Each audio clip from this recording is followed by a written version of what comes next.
It's not some science fantasy effect from 2001. This electronic display emanating from Australia's largest computer is a picture of the condition, past, present and future of planet Earth. The program was originally devised by a scientist working from the Massachusetts Institute of Technology, J. Forrester. It was developed under the auspices of the Club of Rome by an MIT research team to present a complex model of the world and what we humans are doing to it.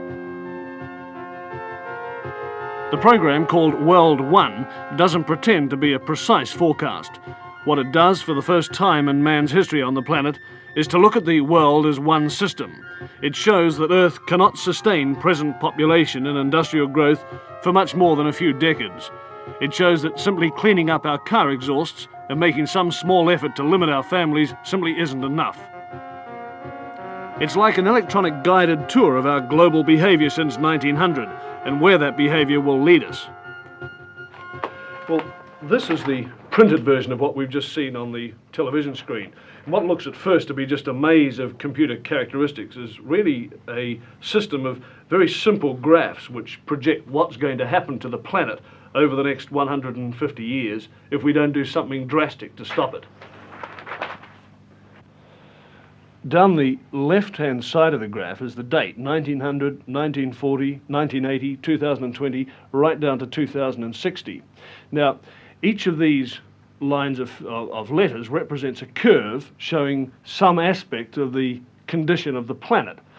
The further out this way they go, the greater that figure is, the further this way, the less. For example, P represents population. So here it is at 1900, and then it comes up to 1940, it starts to take off. Here we are at 1980, up to the turn of the century, and then it starts to peter off.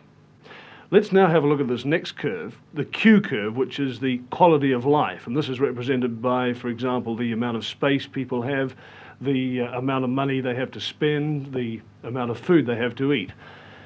Now, it increases rapidly up to 1940, but from 1940 on, the quality of life diminishes. And here we are about the turn of the century, and we come up to the year 2020, and it's really come right back.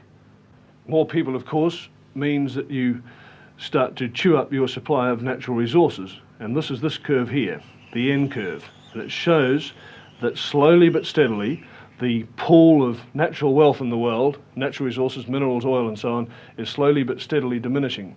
So this is the situation. As population increases, the quality of life decreases and the supply of natural resources decreases. But have a look at this curve here. This is called the Z curve, and it represents pollution. Now, predictably enough, as the population increases up to 1980, pollution increases. There's more rubbish. But from 1980 to the year 2020, pollution really takes off. This is assuming, of course, that we don't do anything about it. So the year 2020, the condition of the planet starts to become highly critical. And if we don't do anything about it, this is what's going to happen. The quality of life is going to go right back to practically zero. Pollution is going to become so serious, right out here, that it will start to kill people. So the population will diminish. Right back here, less than it was in the year 1900. And at this stage, round about the year 2040, 2050, civilized life as we know it on this planet will cease to exist. Well, hopefully, of course, it won't be allowed to happen. But it's taken this kind of shock treatment to nudge governments into doing something, and slowly we are. We're starting to clean up our atmosphere. We're starting to recycle our rubbish. We're doing something positive about population control. But so far, our efforts have really been just a drop in the ocean. The Club of Rome comprises some 70 men of widely varying backgrounds, but their common concern is that the world problems cannot be solved by individual nations.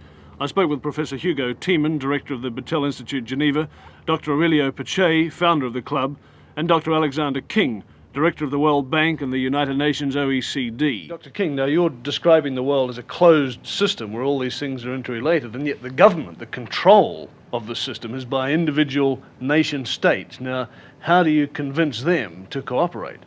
The sovereignty of these nations is no longer as absolute as it was.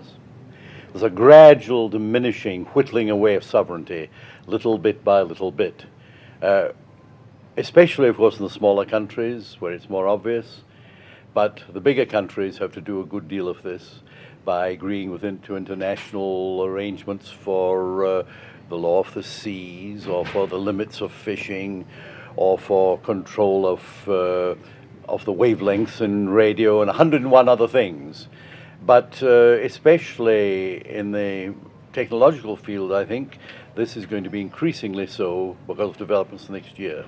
I was at an important meeting in Washington a couple of weeks ago, and Peterson, the former Secretary of Commerce, was saying the same thing from an economic point of view, that the general world economic situation, the interdependence of countries on their food and fuels and so on, is leading to an interdependence which has seeds of draining away of sovereignty within it.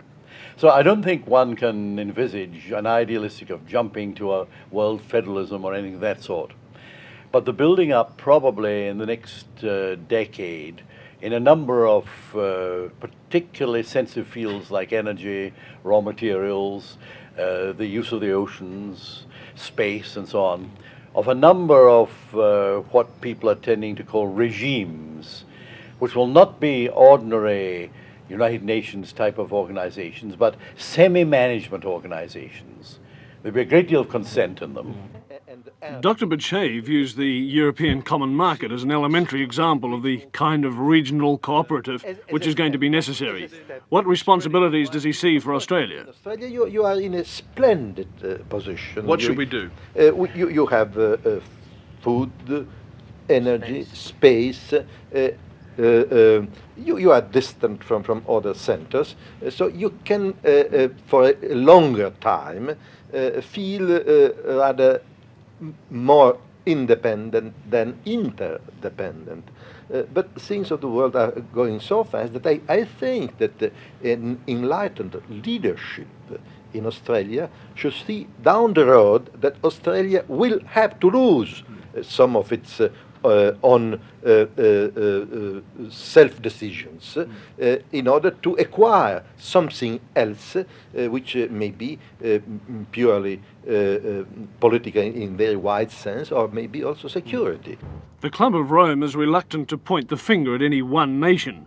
Yet clearly nations like the United States, which consumes approximately 60% of the world's resources, will in the Club's view have to accept a severe cutback in its voracious appetite. But the Club's utterances are cloaked in a velvet democracy, in the hope that their facts will gently persuade. We will ask who is making the decision, and whether the decision makers of today, whether they perceive the problems, what kind of problems, and the interactions of the problems. That's a very pragmatic approach. Has the time come, Dr. King, when we're going to have to say we can no longer entrust our resources and the exploitation of those resources to private enterprise? Has the time come when governments will simply have to take more control? Simple nationalization and things like that wouldn't help at all, because we've got to keep an incentive approach.